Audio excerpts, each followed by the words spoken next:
Bonsoir, je vous suggère que nous commencions cette audition.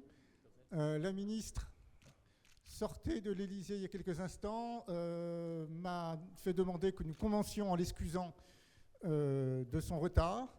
Nous allons donc commencer. J'en suis d'autant plus désolé pour Luc Courcel de commencer dans ces conditions que le quartier lui-même est d'accès un peu plus difficile que d'habitude en raison d'un événement qui se passe notamment dans la maison d'en face, c'est-à-dire la maison de l'Amérique latine, à la suite de la conférence de presse du président de la République. Donc ceci explique aussi que, semble-t-il, ou c'est peut-être une des raisons pour lesquelles les transports en commun sont un peu perturbés. Nous allons néanmoins commencer cette audition, audition donc décalée par rapport à l'horaire d'habitude. Nous allons donc commencer à 7h moins le quart. À la suite de l'audition de Luc Courcel, nous ferons une pause collatoire à laquelle vous êtes tous conviés. Naturellement, Luc Courcel encore plus, ainsi que son équipe.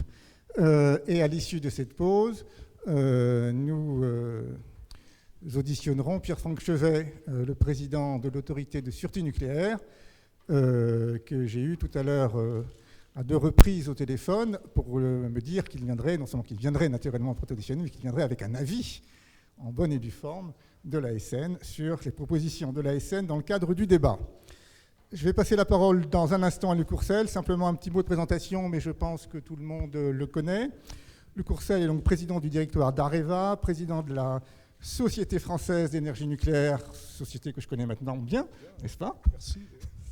Il est ingénieur du corps des mines. Il débute sa carrière en 1982 à la Compagnie des mines d'uranium de Franceville, au Gabon. Il rejoint ensuite la direction du gaz, de l'électricité et du charbon mis sur l'industrie. On appelait ça le DIGEC dans le temps. Il en devient directeur adjoint entre 1993 et 2001. Il occupe différentes responsabilités chez Schneider Electric en Europe et en Asie. Après un passage chez Sidel et Geodis, dont il est directeur général, Luc Courcel est nommé président d'Areva NP en 2007 et en 2009, il devient directeur général adjoint chargé des opérations du nucléaire d'Areva avant d'être nommé président du groupe en juin 2011. Voilà donc brièvement résumé la forte carrière de Luc Courcel. L'idée naturellement, c'est qu'un acteur important du débat national puisse nous faire part de son sentiment sur les enjeux dans ce débat national, présentation de l'ordre d'une demi-heure et ensuite l'ordre d'une demi-heure d'échange, un peu comme d'habitude et un peu comme nous sommes tous rodés. Je vous donne la parole. Merci. Écoutez, tout d'abord, un grand merci d'avoir invité Areva, que je représente ici, à venir s'exprimer sur la transition énergétique. D'abord, quelques convictions que je veux partager d'entrée avec vous. Le modèle énergétique actuel, de notre point de vue, est fondé sur une incontestable prédominance des énergies fossiles et il doit évoluer. Et si la transition énergétique se fixe cet objectif, alors très clairement, ça s'impose comme une nécessité. Nous ne sommes pas du tout de ceux qui pensons que c'est un risque. Au contraire, nous pensons qu'il y a une chance à saisir pour tous ceux qui veulent être les moteurs de cette transition énergétique. Je pense qu'il y a un objectif collectif de construire une croissance économique décarbonée. Et vous pouvez être sûr, j'essaierai de le montrer pendant cette présentation, que nous essayons de mettre l'entreprise dont j'ai la responsabilité au service de cet objectif. Alors ceci dit, ces belles convictions étant exprimées, il ne faut pas se cacher, vous le savez bien, que cette transition reste un défi extrêmement complexe à cause de toutes ses dimensions politiques, économiques, environnementales, sociales. Et nous ne pouvons pas envisager cette transition sans que ce soit une évolution maîtrisée, progressive et sans rupture. Tout simplement parce que nous sommes dans le domaine énergétique et parce que dans le domaine énergétique, il faut absolument travailler sur des visions de long terme. Il faut être bien conscient que les décisions que nous prendrons aujourd'hui, qui vont être prises aujourd'hui, auront des conséquences sur plusieurs décennies et que l'expérience d'autres pays récemment a montré que les coups d'arrêt brutaux, les stop and go, tout ça, ça a un impact très négatif sur les paramètres économiques fondamentaux, sur les paramètres énergétiques et il faut donc trouver une autre voie. Alors je dois dire que vis-à-vis des générations futures, moi je considère que c'est une obligation que nous avons de réussir et que de ce point de vue-là, nous félicitons que tous les acteurs soient associés à ce débat sur la transition énergétique. C'est probablement la grande nouveauté de ce débat par rapport aux nombreux débats qui ont eu lieu sur la politique énergétique de 1981, de chercher sous l'impulsion de la ministre qui va nous rejoindre à réunir en ce débat absolument tous les publics, les entreprises, les partenaires sociaux, les citoyens, les ONG, les experts, bref, tous ceux qui ont un avis et un mot à dire sur ces sujets. Nous sommes tous concernés, c'est évident. Et pour nous, une transition énergétique réussie, ça doit être un environnement préservé, bien sûr, ça doit être un mode de vie amélioré, ça doit être un emploi, un pouvoir d'achat protégé, et non une modification profonde, imposée, voire anxiogène de nos modes de vie. Donc très clairement, vous l'avez compris, nous sommes convaincus que la transition énergétique, ça doit être un moteur de croissance. Et ça ne doit pas, à ce titre, pénaliser la compétitivité des entreprises, ça ne doit pas handicaper le pouvoir des achats des ménages, ça doit contribuer à renforcer les filières industrielles existantes et puis aussi à stimuler l'émergence de nouvelles. Donc c'est dans ce cadre-là qu'Areva souhaite évoluer en tant qu'acteur majeur de l'énergie, en tant qu'héritier de nombreuses décennies de politique énergétique. Nous souhaitons jouer un rôle actif dans cette transition énergétique, bien sûr et d'abord avec l'énergie nucléaire, qui est le cœur du métier du groupe et qui, pour nous, plus que jamais, est une énergie d'avenir et un moteur de croissance durable. Areva, c'est évidemment très connu pour les grands projets de nouvelles constructions, mais c'est moins connu comme un acteur qui intervient sur 360 des 440 réacteurs qui opèrent aujourd'hui dans le monde, et avec eux pour des activités de maintenance ou de fourniture du cycle. Areva, c'est 2/3 du chiffre d'affaires à l'étranger et 2/3 des effectifs en France. Donc vous voyez à la fois une entreprise très profondément implantée sur un territoire et puis résolument tournée vers l'international. Alors la situation, pour vous montrer le dynamisme de ce marché, c'est la croissance des commandes dans le nucléaire de 10% en 2012 par rapport à 2011 et la croissance du chiffre d'affaires au premier trimestre de 15% par rapport au premier trimestre de l'année 2012. Donc voilà la réalité aujourd'hui du business nucléaire. Alors bien sûr, nous voulons aussi en parallèle devenir un acteur, et j'emploie le mot devenir parce qu'il faut avoir la modestie de dire que nous sommes au démarrage, nous voulons devenir un acteur indiscutable des énergies renouvelables. Il y a 5 ans, le groupe ne faisait quasiment rien dans le domaine des énergies renouvelables et il a investi aujourd'hui dans différents domaines, je pourrais revenir sur le choix de ces différents domaines. En 2012, nous avons fait 600 millions d'euros de chiffre d'affaires, donc vous voyez une très belle croissance, et nous nous développons en particulier dans l'éolien offshore, dans la biomasse, dans le solaire et dans le stockage d'énergie. Et pourquoi travaillons-nous aussi dans le domaine des énergies renouvelables ? Parce que nous sommes convaincus que nucléaire et renouvelable ne s'opposent pas, bien au contraire, ils ont les mêmes caractéristiques de pouvoir produire de l'électricité avec moins de CO2. Et c'est d'ailleurs intéressant de constater, grâce au sondage qui a été fait récemment par le Commissariat général au développement durable, que cette conviction que le nucléaire ne nuit pas aux renouvelables est partagée par les Français, puisque 10% seulement des Français pensent que l'énergie nucléaire est un frein au développement des énergies renouvelables. Et puis si nous allons hors de France, nous verrons de nombreux pays, comme le Royaume-Uni, la Finlande, l'Arabie saoudite, la Chine, l'Inde, etc., pour ne citer que ces pays qui ont des programmes énergétiques importants, associent aussi énergie nucléaire et renouvelable dans leurs programmes. Alors, je souhaiterais d'abord vous présenter notre vision du paysage énergétique français, puis ensuite vous proposer 6 axes de progrès que nous avons identifiés pour concrétiser cette transition énergétique. Alors d'abord, premier élément important sur le système énergétique français, c'est d'abord un bilan positif. Il y a 2 études très intéressantes qui ont été faites récemment, l'une par le Forum économique mondial, en coopération avec Accenture. Et là, notre système énergétique apparaît au 3e rang au niveau mondial, derrière ceux de la Norvège et de la Suède. Et puis, plus récemment, KPMG, dans un baromètre de la compétitivité énergétique, qui a été réalisé en comparant de très nombreux États, a placé la France au 1er rang des différents pays pour la qualité de son électricité en particulier, sa disponibilité, son accès, notamment en raison du parc nucléaire et du parc hydroélectrique. Donc le nucléaire, ça constitue, vous le savez tous, ce socle de production d'électricité. C'est le résultat d'une politique énergétique menée sans discontinuité depuis des décennies dans l'intérêt du pays. Et pour nous, c'est incontestablement un atout à préserver dans un contexte énergétique incertain. Alors les éléments que je vais rappeler sont connus, je l'imagine, de tous les experts qui sont dans la salle, mais je veux les rappeler, c'est mon rôle de les rappeler. Pourquoi le nucléaire a-t-il cette place ? Eh bien d'abord parce qu'il a un coût de production peu élevé, il a un coût de production stable, il a un coût de production prédictible, donc qui échappe à toutes les volatilités des énergies fossiles. Et de ce point de vue-là, le nucléaire protège le pouvoir d'achat, favorise la compétitivité industrielle. Vous savez l'écart entre le prix de l'électricité en France et la moyenne européenne. On est à peu près de l'ordre de 30 à 40% en dessous des prix de l'électricité en Europe.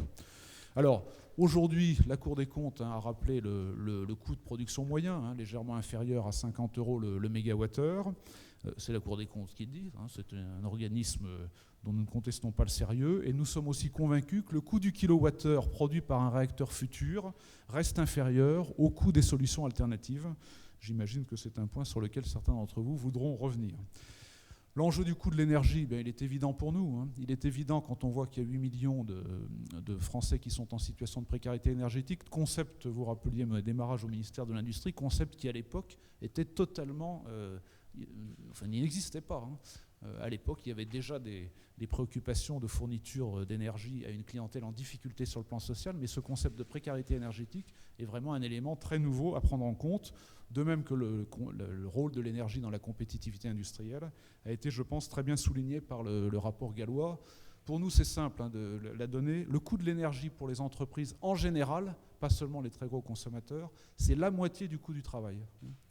Et le coût de l'électricité, c'est la moitié du coût de l'énergie. Donc nous sommes vraiment dans des paramètres tout à fait essentiels pour la compétitivité de l'entreprise. Le nucléaire contribue évidemment à la sécurité de l'approvisionnement énergétique.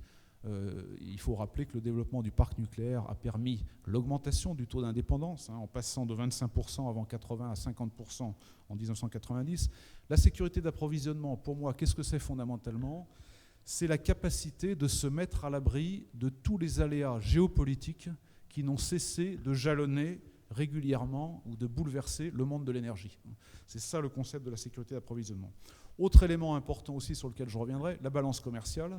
Là aussi, le nucléaire est un des principaux postes excédentaires. 6 milliards à peu près d'euros d'équipements ou de services vendus par l'industrie française. 2 milliards, je parle sous le contrôle d'EDF, d'exportation d'électricité. Et puis dans le passé, évidemment, une forte économie d'hydrocarbures qui a pu... Alors la comparaison est un peu particulière, mais si on avait gardé un parc tel qu'il était dans les années 70, nous consommerions probablement 20 milliards d'euros d'hydrocarbures en plus. Voilà. Donc cet aspect balance commerciale est très important. Les émissions de CO2, là aussi je voulais partager avec vous des chiffres qui sont bien connus, mais qu'il faut bien rappeler aussi à nos concitoyens. 80 grammes de CO2 émis par kilowattheure produit en France, 350 grammes de CO2 par kilowattheure en moyenne en Union européenne, 440 grammes de CO2 par kilowattheure en Allemagne et 570 grammes de CO2 par kilowattheure au Danemark. Donc voilà, une très grande dispersion, mais là un très grand avantage évidemment pour l'ensemble hydroélectrique et nucléaire.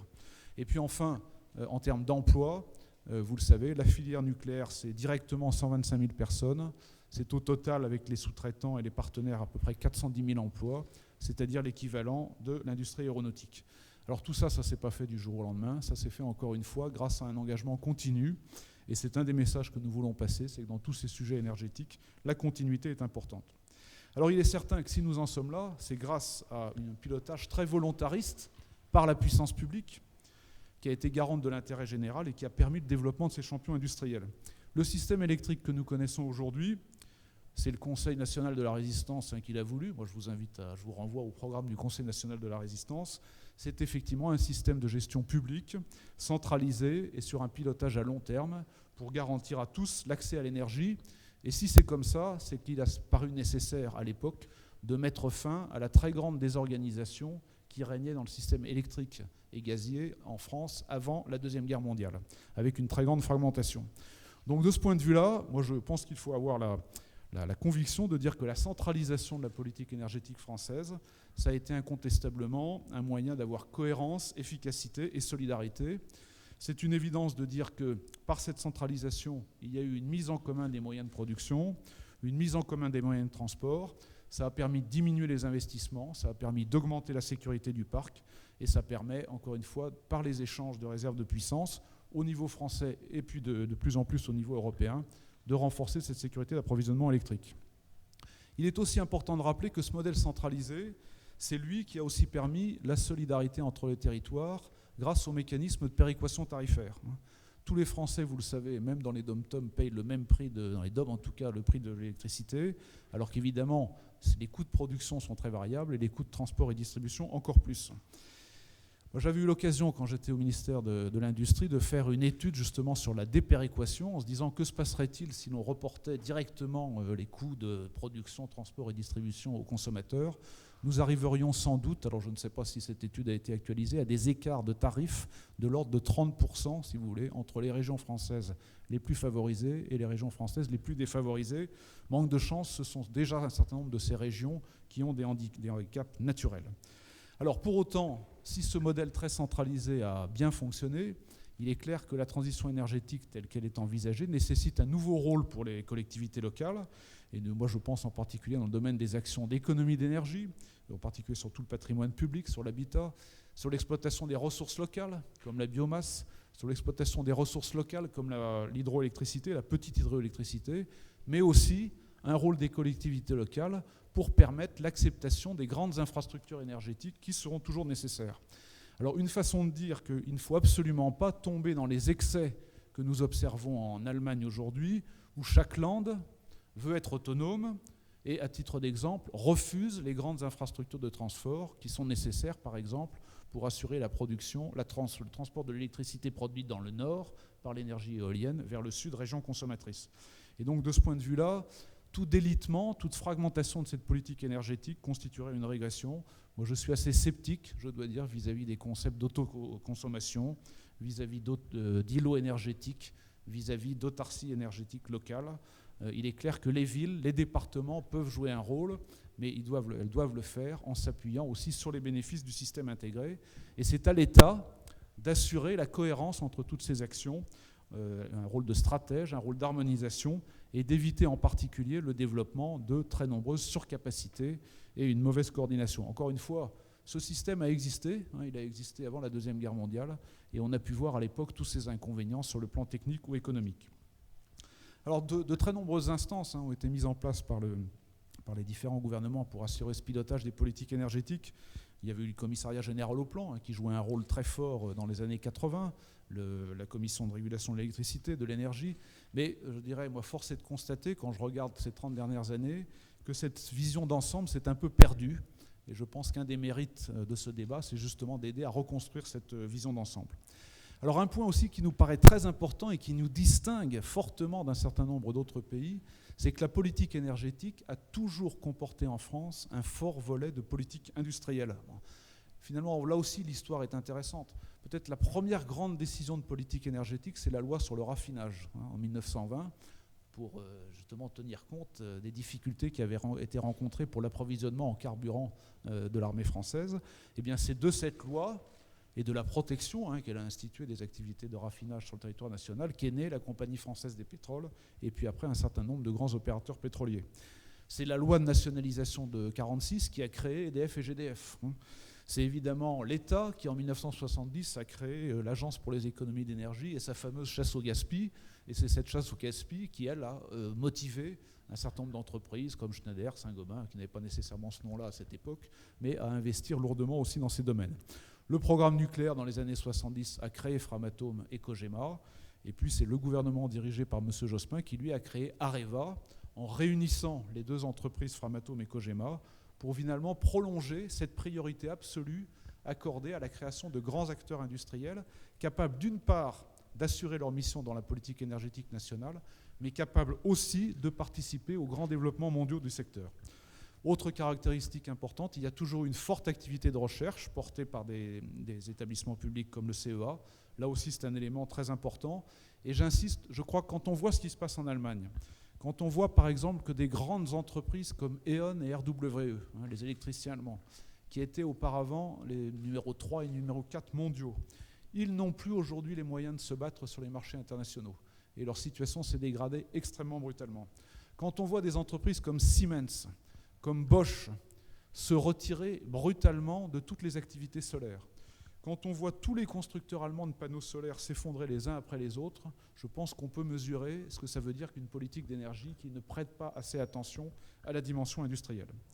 Alors ce que nous voulons, nous, maintenant, pour la suite, c'est évidemment essayer de trouver une politique énergétique qui permette de répondre à toutes les questions qui se posent. Alors les questions, elles sont innombrables. Et évidemment, l'environnement dans lequel nous évoluons, il est particulièrement incertain. Je sais qu'il y a beaucoup de discussions sur le niveau de croissance économique à intégrer dans les scénarios. Quelle évolution des prix des énergies fossiles? Quelles seront les énergies disponibles dans 10 ou 20 ans, les technologies disponibles? Alors, il y a beaucoup de réflexions, par exemple, pour se dire qu'il faut à tout prix mettre en place des capacités de backup dans le système électrique pour le gaz en Europe. Et puis pour autant, l'Europe en ce moment est envahie par le charbon américain. Voilà, fait qui était absolument inenvisageable il y a quelques années. Donc aujourd'hui, il est incontestable que toutes ces incertitudes demeurent et que de ce point de vue-là, nucléaire et renouvelable, incontestablement parce qu'elles ont une forte composante locale, diminuent notre exposition à ces incertitudes. Alors bien entendu, moi, pour l'avoir aussi pratiqué au début de ma carrière comme responsable sur les questions industrielles en Rhône-Alpes de l'Agence française pour la maîtrise de l'énergie, donc je suis aussi convaincu que tout doit être continué pour poursuivre ces actions de maîtrise de la demande d'énergie. Mais je pense qu'il faut faire attention à ne pas mélanger les sujets. J'entends parfois dire qu'une bonne solution pour réaliser la transition énergétique, ça serait de réduire la consommation d'énergie globale du pays de 50% d'ici 2050. Quand on creuse un peu, on s'aperçoit que bien souvent, ça repose sur des hypothèses que je considère néfastes de décroissance économique. Et de ce point de vue-là, il est incontestable que nous avons la mission de maintenir la richesse par habitant constante, nous avons la mission de lutter contre le chômage, nous avons la mission de rétablir la balance commerciale. Il faut une industrie compétitive pour ça, et il faut un accès libre et sûr et compétitif à l'énergie. Donc je ne crois pas que la décroissance économique puisse être une façon de réussir la transition énergétique. Et comme je crois que ça a été rappelé clairement par plusieurs intervenants, la transition énergétique, ça doit être au service de la croissance. Et de ce point de vue-là, je dois dire que j'ai quelques frémissements quand je vois certains scénarios présentés qui envisageraient des croissances économiques nulles ou molles, voire négatives, jusqu'en 2030. Alors bien sûr, il faut travailler sur ces actions d'utilisation rationnelle de l'énergie. Alors, il y a l'industrie. Bon, l'industrie a déjà fait pas mal. Et quand on voit un travail très intéressant qui a été fait par l'ANCRE, les 3 scénarios publiés montrent incontestablement qu'on peut avoir pour objectif de stabiliser la consommation d'énergie pendant les prochaines décennies. Alors, à titre d'exemple, je peux partager ce que nous avons fait chez Areva. Chez Areva, nous avons maintenant, depuis 2004, grâce à des actions continues, réduit chaque année, et pour tout en croissant, la consommation d'énergie de l'ordre de 3% par an. Alors soit par des actions sur les comportements, soit par des actions sur les investissements, soit par une modernisation de nos équipements. Bon, je crois que vous avez beaucoup parlé de tout ce qui peut être fait sur le bâti. Moi, je crois qu'il y a incontestablement un gisement. Le problème, c'est de trouver la recette magique pour mobiliser toutes ces économies. Jusqu'à présent, beaucoup y sont essayés, mais à chaque fois, on a été un peu déçus par les rythmes de réalisation. Moi, je pense qu'il faut porter plus d'attention au secteur des transports. Et de ce point de vue-là, là aussi, me référant à l'étude qui a été faite par ANCRE, je pense qu'on peut se fixer un objectif de 50% de mobilité électrique d'ici 2050. Voilà. Alors donc, pour nous, bien sûr, maîtriser la demande en énergie, réduire les importations d'énergie fossile, diminuer les émissions de CO2, ces objectifs ne signifient pas du tout pour autant réduire la consommation d'électricité. Bon. Et on peut même au contraire penser que l'électricité peut jouer un rôle croissant et contributif à la transition énergétique. Alors dans la réflexion, et là aussi ça a été souvent repris, pour les énergies renouvelables, tenons compte du fait qu'elles sont intermittentes et qu'évidemment leur production n'est pas totalement maîtrisable. J'ai rappelé la disponibilité moyenne observée en France, 13% pour le photovoltaïque, 24% pour l'éolien onshore, 40% pour l'éolien offshore, qui de ce point de vue-là présente quelque chose de plus intéressant. C'est incontestable que la pénétration de ces énergies renouvelables va faire peser des contraintes sur le système, des contraintes qui ne sont pas insolubles techniquement, mais qu'il faut savoir travailler. Et c'est incontestable aussi que ces contraintes ont un coût additionnel pour le système. Vous avez une très bonne étude de l'OCDE qui vient d'être faite et qui pense que ces contraintes pourraient représenter jusqu'à quelques dizaines d'euros par mégawattheure pour justement être capable de remédier à cette intermittence. De ce point de vue-là, moi, ça me frappe beaucoup qu'aujourd'hui, un développeur d'énergie renouvelable n'est pas incité à se doter de capacités de stockage. Il ne reçoit pas de prime particulièrement dans son tarif d'achat, et peut-être que c'est une voie de réflexion. Aujourd'hui, la mise en place de capacités de stockage n'est pas rémunérée, donc il ne faut pas s'étonner si ça ne se passe pas aussi vite que nous le souhaiterions. Et puis enfin, sur l'intermittence, je pense que ça, c'est plutôt nos collègues électriciens qui doivent travailler là-dessus, au niveau national et au niveau européen. Il est vraisemblable que passer 30% du mix électrique, c'est un défi particulier qui nécessite de repenser le système et sur lequel il faut absolument travailler. Alors à partir de là, moi, 6 axes, si vous voulez, sur lesquels je souhaiterais qu'Areva apporte sa contribution. Premier axe, incontestablement, il nous faut mettre sur pied un pilotage spécifique qui tienne compte de la très grande difficulté des prévisions à long terme. Moi, j'avais un professeur d'économie qui m'a dit, écoutez, il y a un domaine où les prévisions se sont quasiment toujours révélées fausses, c'est le domaine de l'énergie.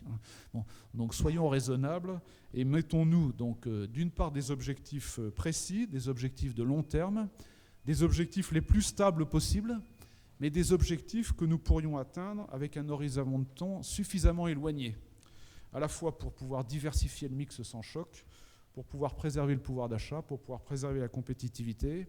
Et de ce point de vue-là, moi c'est une question que je pose, ne faut-il pas porter le regard, porter la ligne d'horizon au-delà de 2025 ? Il faut évidemment aussi pour tous ces scénarios se fixer un certain nombre de critères objectifs pour évaluer les décisions prises. Bon, nous proposons 4 indicateurs clés de performance simples. Le prix de l'électricité pour le système électrique, la balance commerciale, les émissions de CO2 et puis les emplois créés. Ces critères sont simples, ces critères sont lisibles et de ce point de vue-là, je pense qu'ils répondent aux demandes du débat citoyen. Moi, j'ai été très frappé par le premier retour du débat citoyen d'avoir à la fois une compréhension des principales raisons de cette transition énergétique, des gains à en attendre et de la façon de mesurer les progrès. Alors, de ce point de vue-là, nous pensons qu'il faut absolument mettre en place un pilotage souple de cette politique énergétique, une évaluation régulière de l'efficacité de chaque mesure et garder le plus d'options possibles ouvertes, ne pas se fermer trop vite des options parce que les évolutions géopolitiques, les évolutions technologiques pourront peut-être modifier profondément notre vision. Alors comment faire ça ? Par exemple, en créant un commissariat général à l'énergie, à l'image du commissariat général à l'investissement, qui devrait permettre de redonner cette vision globale nécessaire à la coordination du public. Alors, vision globale sur quoi ? Sur l'évolution des consommations, sur l'évolution du contexte économique et géopolitique, sur la programmation dans le temps des investissements, et puis aussi sur l'identification de toutes les technologies qui sont nécessaires aux ruptures. Peut-être aussi une autre façon de rétablir ce pilotage, c'est de remettre en place ce qui a existé et pas si mal fonctionné de ça, qui étaient des contrats d'objectifs pluriannuels entre les opérateurs publics de l'énergie et l'État. Alors j'ai eu la chance d'en négocier un il y a aussi une petite vingtaine d'années. Ça comprenait des engagements mutuels sur les tarifs, sur les investissements, sur l'emploi, sur la formation, sur la R&D, sur l'environnement. Et je pense que ça avait le mérite, en particulier vis-à-vis de l'opinion publique, de tout remettre dans une perspective et d'expliquer, par exemple, à quoi servaient les augmentations tarifaires et comment elles s'articulaient vis-à-vis de l'économie. Alors, deuxième axe qui reprend un point que j'évoquais dans mon exposé introductif, c'est nous pensons qu'il faut absolument favoriser les transferts d'usage vers l'électricité pour diminuer cette dépendance envers les énergies fossiles. L'électricité, elle peut encore occuper beaucoup de place dans notre bilan énergétique. Et comme nous avons des façons sobres en carbone de produire cette électricité, nous avons probablement là une bonne façon à la fois de réconcilier les différents objectifs. Les usages de l'électricité, ils se développent tous. Les technologies de l'information, nous le voyons tous, se traduisent par une forte augmentation des consommations d'électricité, même si les équipements deviennent de plus en plus performants. Un petit sujet anecdotique, mais qui montre à quel point ça peut aller. Vous avez probablement, ou certains d'entre vous sont peut-être allés sur Second Life lorsque ce site existait, là où vous pouviez avoir une vie virtuelle.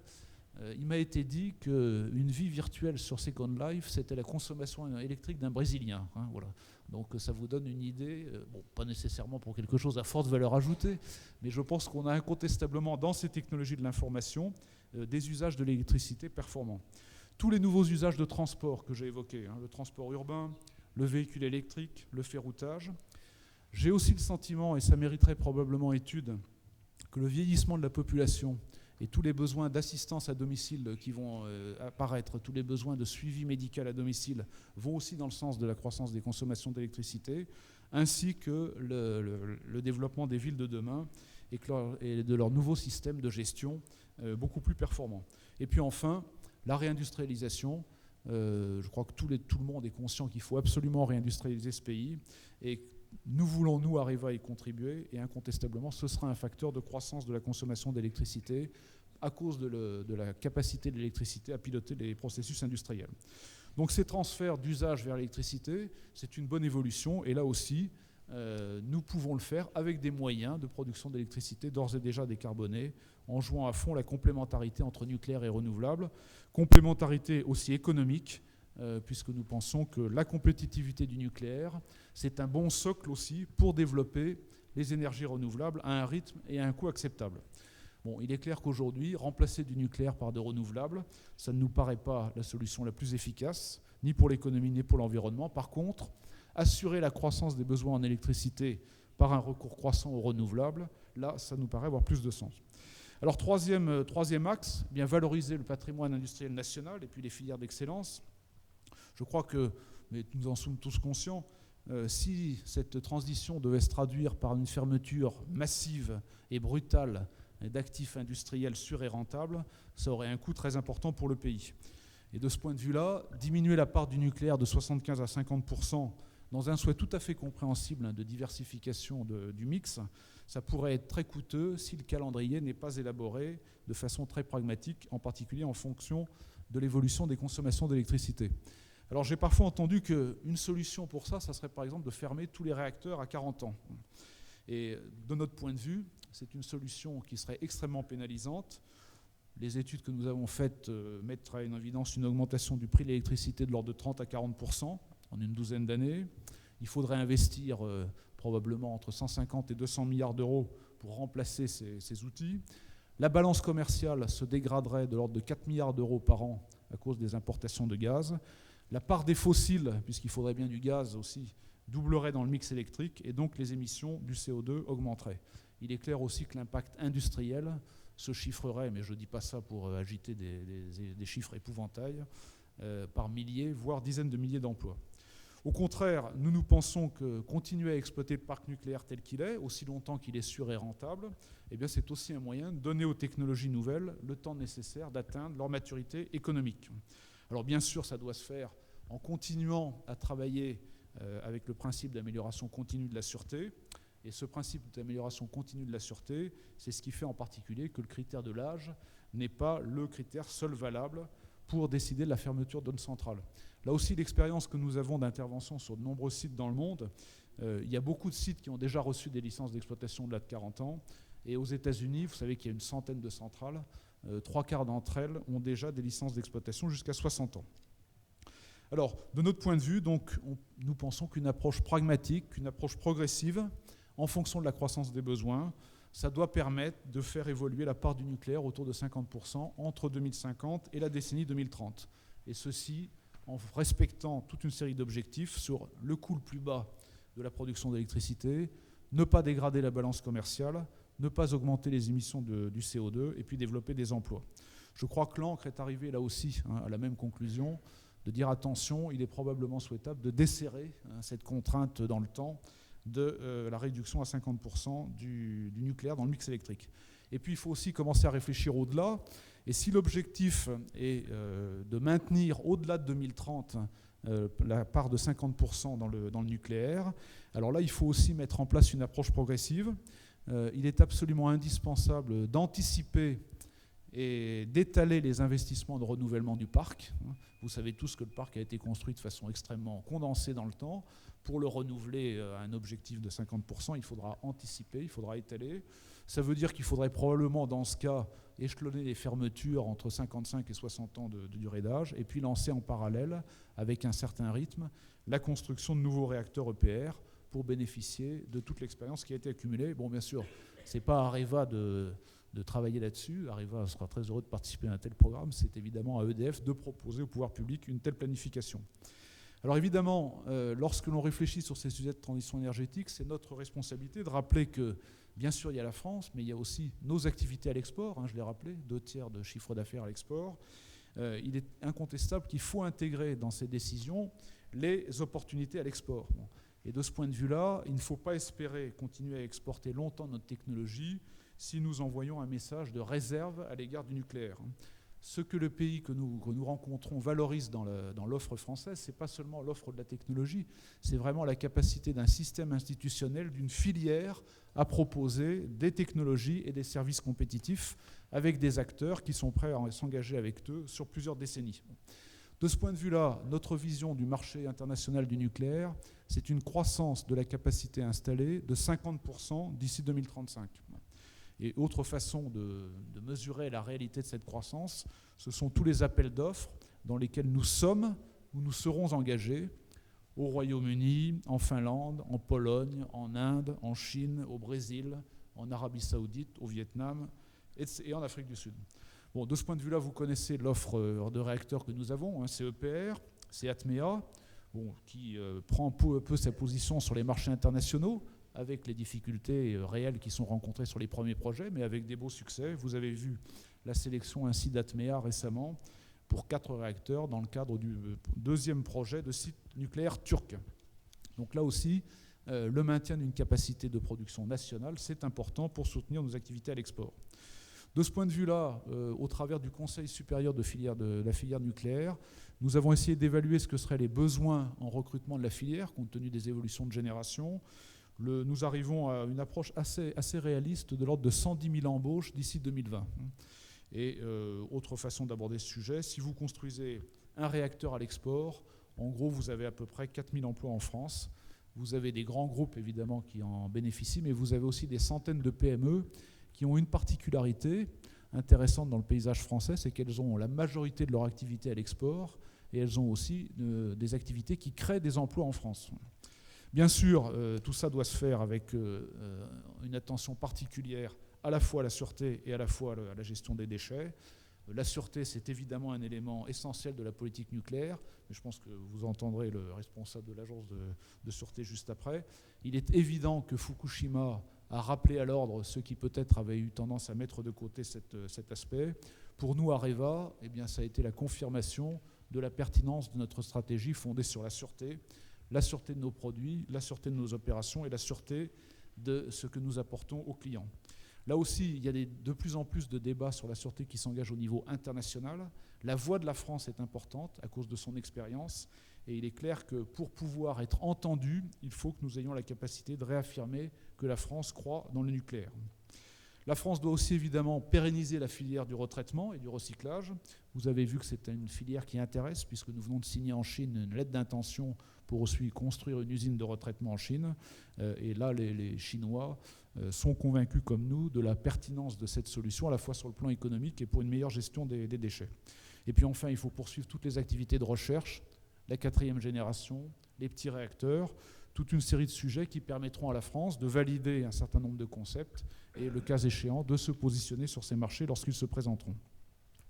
Alors, 4e axe, évidemment, là j'ai beaucoup parlé des filières existantes, je voudrais parler des filières industrielles nouvelles. Moi, je crois dans le développement des énergies renouvelables et je reprends à mon compte un certain nombre de chiffres, comme par exemple la création de 125 000 emplois dans le secteur, si nous arrivons à bâtir des entreprises compétitives, bien sûr en France, mais aussi à l'export. Alors, je vais surtout parler de la production d'équipements, parce que pour se battre sur les marchés internationaux, pour exporter, on va exporter des équipements. On ne va pas exporter des activités de service ou tout à fait marginalement. Alors, nous avons décidé de nous développer dans l'éolien offshore, dans le solaire à concentration, dans la biomasse, dans le stockage d'énergie, parce que nous considérons que toutes ces énergies peuvent occuper un rôle, soit en France, soit dans d'autres pays. Mais notre choix, je dois le dire, n'a pas été fait simplement sur la simple vision du marché français. Ça a été fait, bien entendu, sur une vision internationale et avec la conviction que ces différentes solutions trouveraient leur place. Alors, il y a pas mal d'obstacles, mais je crois qu'il y a là aussi des possibilités d'évoluer. Il faut incontestablement revoir les procédures administratives, il faut simplifier les mécanismes d'appel d'offres. Il faut, autant que faire se peut, regrouper toutes les grandes procédures administratives d'autorisation pour ces infrastructures, parce qu'aujourd'hui, on peut le voir dans certaines régions de France qui ont fait un travail d'analyse très fin, il y a une très grande dispersion des procédures et donc une complexité qui nuit à la mise en œuvre des projets et qui nuit au développement industriel. Nous pensons aussi qu'il faut poursuivre des efforts de R&D importants. Il ne faut pas se cacher que les filières françaises ont démarré plus tard que leurs concurrents et qu'il faut absolument rattraper ça par des financements publics en matière de R&D et aussi peut-être plus par des démonstrateurs. Si vous voulez attaquer des marchés internationaux, vous avez besoin de montrer à vos clients une référence commerciale, c'est-à-dire une opération qui fonctionne. Et là, nous pensons qu'il y a de très belles occasions aussi d'associer des universités, des organismes de recherche pour recréer un avantage compétitif dans ces technologies renouvelables. Là aussi, ça se prépare. Moi, petite suggestion que nous mettons sur la table, généraliser systématiquement dans les programmes d'enseignement scientifique et économique les activités d'énergie et puis renforcer de façon générale toutes nos filières spécialisées dans le domaine de l'enseignement supérieur. Mais il faut être conscient qu'il y a des filières prometteuses et il y a des filières plus difficiles. Et aujourd'hui, je pense que le bon choix, c'est évidemment de se positionner sur les filières prometteuses. Toutes les filières d'énergie renouvelable n'en sont pas au même point. L'éolien terrestre, le photovoltaïque, on peut dire, approche de la maturité. Les marchés sont incroyablement concurrentiels. Ils sont saturés. Il y a des capacités de production excessives. Et donc aujourd'hui, il faut être conscient que toute relance très forte de ce type d'équipement en France se traduirait essentiellement par des importations d'équipements. Et la grande difficulté, faute d'acteurs nationaux majeurs, la grande difficulté à en bénéficier immédiatement. Alors que pour d'autres activités, comme celles que j'évoquais, l'éolien offshore, les énergies marines, la biomasse aussi ou le stockage, ce sont encore des activités que nous pouvons considérer comme émergentes au niveau international et sur lesquelles, si nous savons démarrer à temps, il y a un réel potentiel de création d'emplois. Et là aussi, je crois qu'il faut voir ce qui s'est passé en Allemagne. L'exemple allemand montre bien qu'il faut développer ces capacités renouvelables aussi avec un rythme compatible avec le pouvoir d'achat des ménages et des entreprises. Nous avons fait une évaluation du coût aux renouvelables en Allemagne. Depuis l'an 2000, c'est 100 milliards d'euros qui ont été pris en charge par les consommateurs allemands pour favoriser le développement des énergies renouvelables, dont 20 milliards d'euros pour la seule année 2013. Pour arriver à un résultat, une production qui fait à peu près 25% de la consommation française, et pour arriver aussi, vous le savez, à une reprise de la consommation du charbon, ce qui n'était sûrement pas l'objectif attendu. Alors nous pensons, nous, de ce point de vue-là, que le développement sans limite, sans régulation de la capacité renouvelable, a incontestablement eu un coût qui nous paraît exorbitant, qui ne nous paraît pas devoir être reproduit, et qui a perturbé le système électrique allemand, mais aussi affecté les voisins, avec les voisins que nous sommes, avec une logique économique contestable. Si l'on va aussi en Espagne, on voit aussi les effets délétères d'une politique d'arrêt brutal des subventions lorsque le gouvernement espagnol a jugé que ces subventions étaient trop coûteuses. Vous aviez 27 000 personnes qui travaillaient dans le domaine photovoltaïque en Espagne en 2007. Ce chiffre aujourd'hui est tombé à 7 000 personnes. Bon, ce qui montre bien que la filière n'était pas prête à se battre totalement sur les marchés internationaux. Donc de ce point de vue-là, pour ces développements à venir, sachons utiliser le pays finalement comme une espèce de base arrière, comme un marché national dynamique pour structurer les filières renouvelables et les orienter délibérément vers l'export. Et puis là, je voudrais terminer par un sujet qui m'est cher, qui est le sujet du stockage. Je pense qu'il faut être clair, il faut trouver des solutions au stockage de l'énergie pour faciliter le développement des énergies renouvelables. Et il faut reconnaître que la France n'a pas pour l'instant consenti l'effort technologique qu'ont fait d'autres pays ou qu'au fond d'autres pays. Il y a là incontestablement la nécessité d'un rattrapage. Alors, cinquième axe qui nous paraît important aussi, c'est soutenir l'investissement grâce à un cadre réglementaire stable. Si l'on regarde aujourd'hui le secteur électrique au niveau européen, je crois qu'il est évident que l'organisation actuelle a atteint ses limites. La dérégulation à tout va a provoqué la désintégration d'entreprises. Il n'est pas du tout évident que les consommateurs en aient bénéficié, en tout cas ça ne se voit pas en termes de baisse de prix durable et significative. Les subventions payées par les consommateurs dans le domaine des renouvelables ont financé des emplois industriels hors d'Europe, donc il n'y a pas eu les retombées qu'on attendait. Et les investissements aujourd'hui classiques dans le domaine de la production électrique, je crois que Gérard Mestralet l'a développé ici, sont rendus très très difficiles par les aléas sur les prix de l'électricité que l'on peut constater sur le marché de l'électricité aujourd'hui, aléas en grande partie générés par le développement trop rapide, indépendamment des besoins, de l'éolien et du solaire et des subventions qui les ont accompagnés. Donc aujourd'hui, une des difficultés majeures qu'en rencontre ce système, eh bien, c'est tout simplement la capacité des investisseurs à s'engager dans des projets énergétiques qui s'étalent sur plusieurs décennies.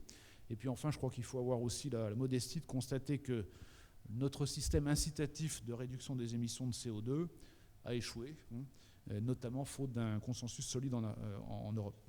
Alors ce sujet de l'organisation des marchés de l'électricité, qui est un sujet qui n'est pas seulement un sujet national, il nous paraît absolument indispensable de le reprendre et de mieux intégrer le long terme, de procurer une stabilité réglementaire, de donner une visibilité long terme qui permette de faire les investissements, de fournir une réglementation tarifaire qui envoie un signal prix clairement poussant vers la maîtrise de l'énergie et puis clairement aussi permettant aux énergéticiens d'investir, et puis de faciliter les arrangements contractuels à long terme qui permettent de maîtriser les incertitudes qui peuvent exister entre producteurs et consommateurs.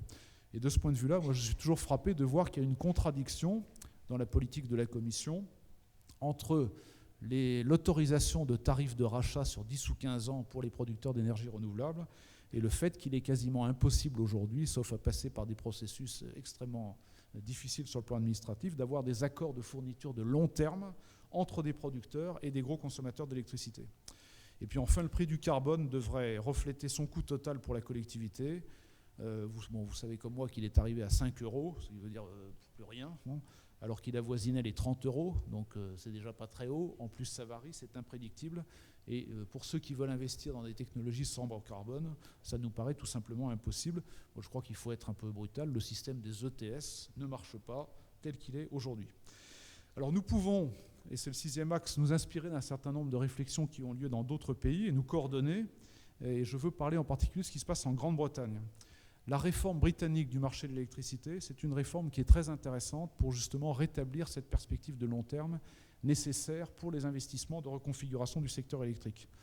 Un des piliers de cette réforme, c'est l'établissement d'un prix plancher du carbone qui est appelé à évoluer progressivement pour permettre que le marché encaisse cette évolution, et aussi prix plancher pour garantir justement aux investisseurs une valeur sur le carbone.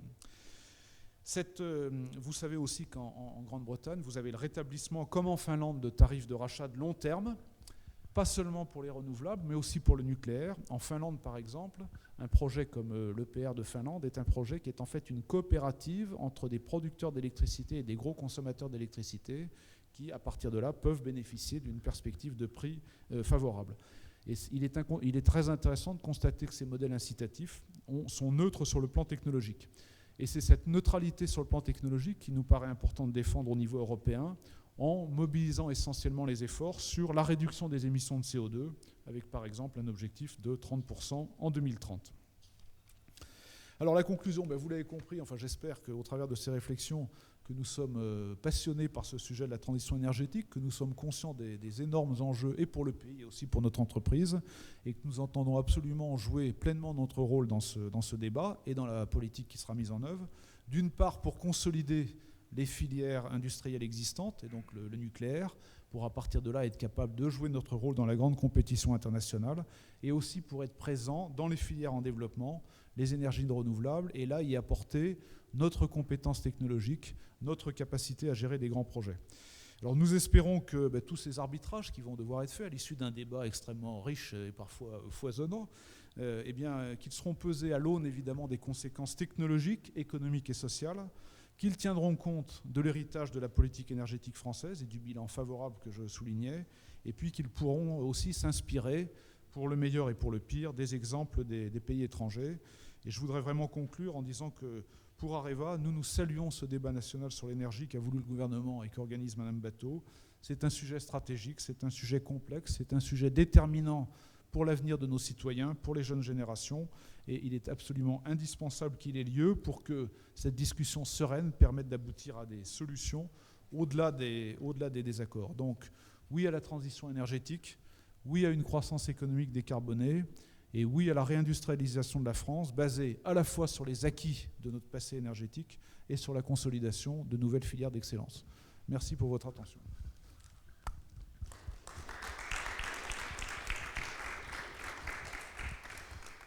Merci infiniment, M. Oursel, pour cette présentation, je crois qu'elle était très riche, très complète. 30 minutes. Très complète, très offensive dans le bon terme du terme, dans le sens du terme, c'est-à-dire avec plein de propositions, de jugements. Et donc je pense que ceci peut nous conduire à une série de questions. Qui veut commencer? Qui a la première question? Oui.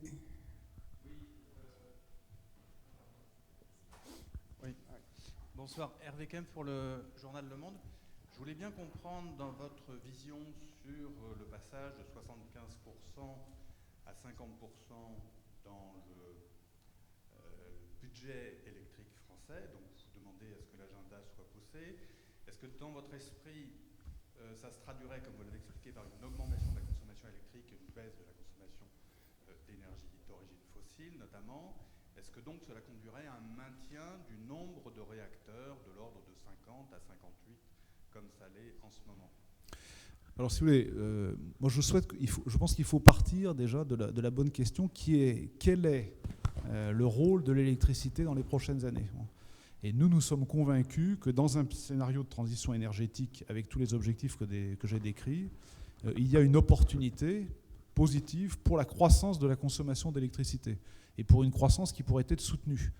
Alors évidemment, nous sommes probablement un peu influencés par la période actuelle, un peu morose, où la faible croissance économique, voire les difficultés, l'arrêt aussi par exemple de grosses unités comme Eurodif, donne l'impression que nous serions rentrés durablement dans des phases de stagnation de la consommation d'électricité, voire de décroissance. Nous pensons qu'il y a dans l'industrie, dans les transports, dans le résidentiel, je l'ai évoqué, et la place pour une augmentation de la consommation d'électricité, et qu'à partir de ce moment-là, effectivement, cette réduction de la part du nucléaire va se faire tout simplement parce que pour satisfaire les nouveaux besoins, à ce moment-là, on mettra de nouveaux moyens de production, en grande partie basés sur le renouvelable. Alors si vous voulez tourner les choses dans l'autre sens, effectivement, si par exemple vous faites l'hypothèse que de façon très durable, jusqu'à 2025, 2030, 2035, la croissance des consommations d'électricité est nulle, à ce moment-là, arithmétiquement, vous arrivez à la nécessité de fermer de façon, comme je l'ai dit, en gros, autour de à peu près à 40 ans, des centrales électriques. Bon, je crois que c'est là. Alors, moi, je pense que ce qui est important de ce point de vue-là, c'est qu'on revient à ce concept de pilotage. Il est très difficile aujourd'hui, et les experts peuvent s'affronter de façon constructive pour dire ça ira là ou ça ira là. Je pense qu'il est important de prendre un certain nombre d'orientations et après de s'ajuster très, très progressivement. Mais personnellement, je pense qu'il y a des... Alors après, vous avez l'autre question qui vient derrière, qui est au-delà, un horizon plus lointain. Quelle hypothèse voulez-vous faire sur le renouvellement du parc français et à quelle hauteur voulez-vous que le nucléaire joue un rôle pour cette perspective. Bon, là aussi, ce que j'évoquais, je pense que c'est quelque chose qu'il faut anticiper. Le parc français a été construit de façon extrêmement rapide, avec un effort collectif très important. Si l'on veut maintenir, mais dans une très grande durée, cette part de 50%, il faudra anticiper les constructions d'un certain nombre de réacteurs de remplacement. Merci beaucoup. Quelle évolution de la consommation électrique ou quelle fourchette d'évolution de consommation annuelle? Moi, je pense qu'on peut très bien arriver à des scénarios, si vous voulez, avec une croissance économique qui repart, avec une politique volontariste d'augmentation des usages de l'électricité, à des croissances de 2 à 3%, sans pour autant renoncer à des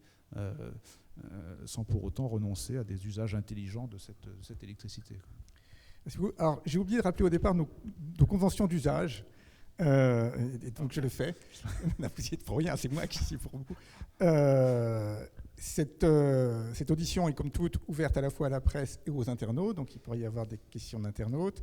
Et nos conventions d'usage font que nous privilégions cette audition qui est une audition des membres du Conseil national d'un invité, en l'occurrence M. Ourcel, et que les questions-réponses en séance sont plutôt celles des membres du Conseil national ou de leurs représentants, mais qu'en revanche, en fonction du souhait de l'auditionné, après la réunion, le face-à-face avec les journalistes, si les uns des autres le souhaitent, sont au contraire quelque chose de prévu et de souhaité pour les uns et pour les autres. Voilà, je précise cette convention d'usage.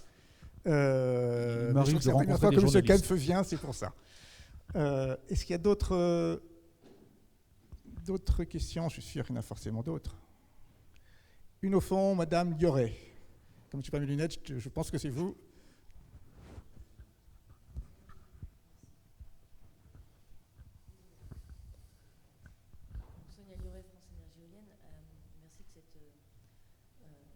Merci de cette discussion très intéressante. La première question, c'est, je crois avoir noté une petite réticence à encourager l'éolien et le solaire, du moins l'éolien terrestre, et notamment en disant qu'il y avait peut-être plus la place au niveau industriel pour l'industrie française, ce qui m'étonne beaucoup dans le sens où, par exemple, sur l'éolien terrestre, la balance commerciale est positive, soit l'équilibre soit positif en fonction des années.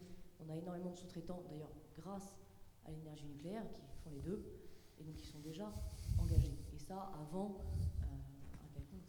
le développement de l'offshore qui encouragera encore l'industrie.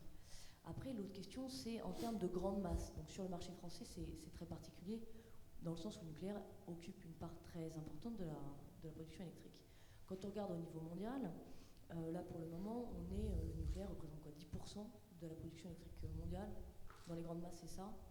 10% de la production électrique mondiale, ça peut être 2% de la consommation d'énergie finale. La biomassa, c'est à 10%. Donc même si on double les capacités, quelque part, la place à prendre reste relativement marginale. Quand on regarde l'envolée de l'éolien terrestre dans les dernières années, sur les 10 dernières années, on est à peu près à 26% en moyenne de croissance annuelle. L'année dernière, on a fait, je pense, plus 10% de la capacité installée, avec la Chine qui investit massivement, les États-Unis qui investissent massivement. Donc, est-ce que dans les ordres de grandeur, on ne peut pas quand même se dire qu'il y a encore énormément de place sur l'éolien et sur le photovoltaïque pour l'industrie française? Je vais vous poser tout de suite une deuxième question. D'accord. Sur le tarif, j'ai compris qu'en fait, vous disiez que les tarifs de rachat déstabilisaient le marché de l'électricité. Alors, on sait tous que le marché de l'électricité, c'est un marché qui est extrêmement politique. Et que, alors après, est-ce que le marché de capacité ou le marché d'effacement ne déstabilise pas aussi le marché? Ça dépend des règles qu'on fixe. Mais après, si les tarifs déstabilisent, dans ces cas-là, je crois avoir compris que EDF avait demandé en Angleterre un tarif de rachat pour l'EPR.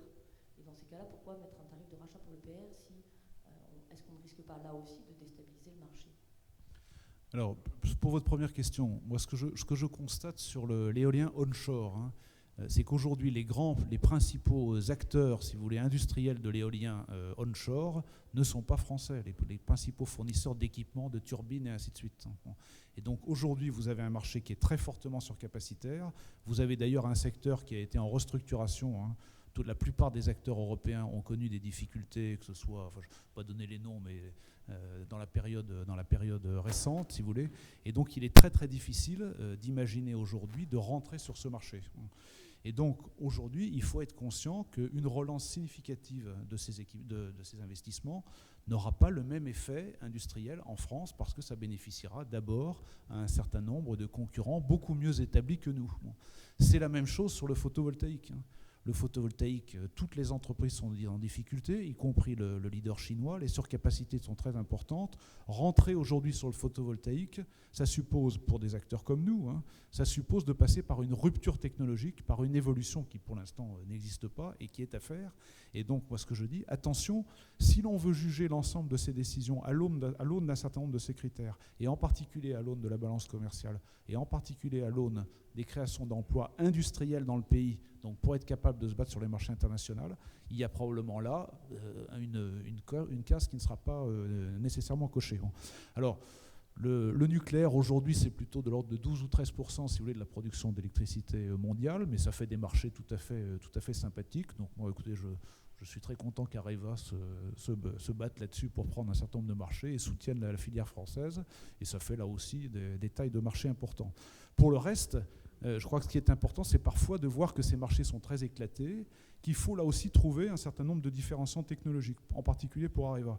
Areva n'a pas vocation à aller sur n'importe quel type d'activité. Il faut que nous puissions trouver des domaines où nos compétences technologiques, nos réseaux de fournisseurs, notre capacité à gérer des grands projets, si vous voulez, soient reconnus par le marché. Et ça n'est pas le cas nécessairement de tous les secteurs qui ont été évoqués. C'est particulièrement le cas, par exemple, pour l'éolien offshore. L'éolien offshore, c'est très exigeant en termes d'environnement. Et donc, à ce moment-là, tout ce que nous avons appris dans le nucléaire, en matière de design, en matière de supply chain, en matière aussi de maintenance, ça a une valeur reconnue, si vous voulez, par les clients pour l'éolien offshore. Alors, sur les tarifs de rachat, non. Moi, ce que je dis, c'est qu'aujourd'hui, ces tarifs de rachat lourdement subventionnés, si vous voulez, cette obligation d'injecter l'électricité produite par les énergies renouvelables dans le système électrique, ça a considérablement modifié, si vous voulez, la façon dont historiquement était gérée la production d'électricité avec un ordre de mérite par coût. Et aujourd'hui, donc ça se traduit par un système où vous produisez parfois de l'énergie renouvelable, alors qu'en fait, ça n'est pas la situation la plus intéressante économiquement. Et vous êtes obligé d'arrêter des centrales gaz, vous êtes obligé de faire varier la charge des centrales nucléaires. Sur ce qui se passe en Grande-Bretagne, le système britannique, c'est un système qui est neutre technologiquement. Le système du tarif de rachat britannique, en particulier cette vision long terme qu'il propose, c'est un système qui s'applique à l'ensemble des énergies et c'est un système qui repose aussi sur un prix du carbone qui va aller en augmentant, là aussi au bénéfice de l'ensemble des énergies décarbonées, y compris les projets de stockage de séquestration du carbone. Si vous voulez. Donc c'est pas un tarif de rachat pour le l'EPR britannique d'EDF, c'est un tarif de rachat pour de long terme, donc une vision de long terme, pour l'ensemble des technologies qui sont capables de produire de l'électricité de façon décarbonée. Et d'ailleurs, vous avez en Grande-Bretagne en ce moment non seulement l'amorce d'un programme nucléaire, mais aussi des très importants programmes dans le domaine de l'éolien offshore et aussi des réflexions dans le domaine de la biomasse. Merci, Monsieur Pelletier. Merci, Philippe Pelletier. Je suis chargé d'animer le plan bâtiment durable. Je vais faire une observation et poser une question. L'observation, vous avez excellemment indiqué que le secteur des transports devait être l'objet de notre attention. Mais pour énoncer cela, vous avez introduit le propos par une note déceptive sur notre action dans le secteur du bâtiment. Alors sachez simplement que les observateurs et les experts du débat jusqu'à ce jour considèrent plutôt que ce secteur est un secteur dans lequel nous progressons, pas aussi vite que nous voulons, mais nous progressons. Mais ce n'était pas l'objet, peut-être que je vais rajouter un mot, ce n'était pas l'objet, c'est juste une observation. Ma question est celle-ci. Vous avez évoqué la sûreté, la sécurité nucléaire. Est-ce que vous considérez que l'activité industrielle que vous dirigez est une activité sûre? Et la sous-question est celle-ci. Qu'est-ce qui a changé dans la conduite de votre activité industrielle depuis Fukushima? Alors, sur le premier point, ça n'est pas une critique, si vous voulez, c'est plutôt le constat que lorsque ce sujet des économies d'énergie, de la maîtrise de l'énergie dans le bâtiment sont présentés, moi j'ai toujours été frappé du fait que les gisements ont toujours été évalués de façon très importante et que, même si des choses ont été faites, malheureusement, nous n'avons pas encore trouvé le mécanisme miracle qui permette de s'assurer que l'on épuise la totalité de ces gisements. Mais ce n'est pas irrespectueux des travaux qui sont faits d'ores et déjà. C'est constater qu'en général, à chaque débat sur la politique énergétique, nous sommes amenés à reconstater qu'il reste des gisements très, très importants en la matière. Non, alors sur la sûreté, qu'est-ce qui a changé après Fukushima? Alors, ce qui n'a pas changé, c'est notre conception que la sûreté n'est pas quelque chose de statique, c'est quelque chose de dynamique, c'est ce que nous appelons dans notre jargon le processus d'amélioration continue, et donc ce doit être une capacité de se remettre en cause en permanente et de ne jamais se satisfaire, si vous voulez, des résultats que nous avons atteints. Ça passe par une action sur les technologies, ça passe par une action sur les comportements, ça passe par une très forte mobilisation des directions générales elles-mêmes. Si l'on tire les enseignements maintenant un peu plus de Fukushima lui-même, qu'est-ce qui a changé probablement dans la sûreté?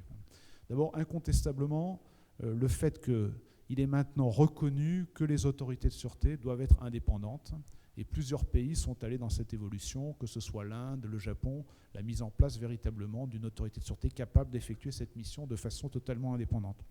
Deuxième élément qui, à mon avis, a changé, c'est l'approche internationale. Le développement du nucléaire, dans son histoire, s'est fait souvent essentiellement sur la base de systèmes nationaux, avec une autorité de sûreté nationale, un électricien national, un constructeur national. L'événement Fukushima, ça a été immédiatement un événement d'une portée internationale, et les opinions publiques, très légitimement, ont interrogé, challengé les décideurs politiques en disant « mais y a-t-il une coopération ?» Alors, il y avait une coopération entre autorités de sûreté, je pense que Pierre-Franck Chevet vous en parlera. Moi, j'ai été très frappé de voir, et c'est une évolution favorable, qu'à la suite de Fukushima, les autorités de sûreté européennes se sont très rapidement mises d'accord sur ces fameux cahiers des charges, si vous voulez, pour les stress tests, pour les examens complémentaires. En 1 mois et demi, un travail technique fantastique a été fait pour se mettre d'accord sur ce cahier des charges, ce qui, croyez-moi, entre techniciens n'est pas toujours facile. Mais je crois que là, nous avons le germe d'une nouvelle approche de domaine de la sûreté dans le domaine international, avec beaucoup plus de coopération que ce qui a été fait dans le passé. Quand on regarde aussi maintenant un peu plus sur le plan technique, il y a incontestablement le sentiment qu'à Fukushima, certains dispositifs n'auraient probablement pas empêché l'accident, auraient probablement limité l'accident. Je pense par exemple à ces fameux recombineurs d'hydrogène qui auraient capté l'hydrogène émise, ou à des systèmes de filtres, si vous voulez, des émissions vers l'extérieur. Donc l'idée que les centrales doivent être de plus en plus équipées de ces dispositifs qui permettent de limiter, voire de réduire, voire d'annuler les conséquences à l'extérieur des centrales. Et puis enfin, moi je crois que le plus gros enseignement, et c'est par exemple ce qui nous a frappé nous pour Areva, c'est que tout en ayant travaillé régulièrement par nous-mêmes et sous la pression de l'autorité de sûreté, il est incontestable que la gestion de la crise, nous ne l'avions pas nécessairement préparée. Et ça, EDF a mis en place sa force d'action rapide. Nous avons mis en place un système un peu différent qui s'appelle FINA. Nous allons équiper nos sites d'un certain nombre de postes de contrôle, si vous voulez, pour gérer les crises. Je pense que cette préparation à la crise, et c'est un élément nouveau. Ainsi, par exemple, dernier exemple, les électriciens américains, vous savez, sont organisés de façon très différente. Vous avez quelques électriciens qui gèrent 1 ou 2 centrales. Donc pour eux, avoir des moyens pour gérer la crise, ça suppose une mutualisation. Bien, Areva a été retenu pour assurer la conception de ce qui sera le centre de gestion des crises éventuelles du système américain. C'est probablement pour moi l'élément le plus nouveau dans Fukushima. Est-ce qu'il y a une dernière question ou Pardon? C'était? Ah oui, très. Oui. Madame la ministre? Mais effectivement, vous avez dit que c'était offensif et constructif. Oui, J'apprécie ces commentaires parce que c'est bien dans cet esprit-là que nous voulons travailler, tout en étant fiers de notre entreprise et de ce qu'elle a réalisé. Voilà. Très bien. Écoutez, s'il n'y a pas d'autres questions, merci infiniment. Je pense effectivement que vous avez abordé l'ensemble des sujets qui peuvent intéresser ceux qui vous entendent, non seulement les sujets propres à Areva, mais les sujets du débat eux-mêmes, que ce soit les questions de mix, de scénario, d'énergie renouvelable. Donc merci infiniment pour tout cela et bonne suite.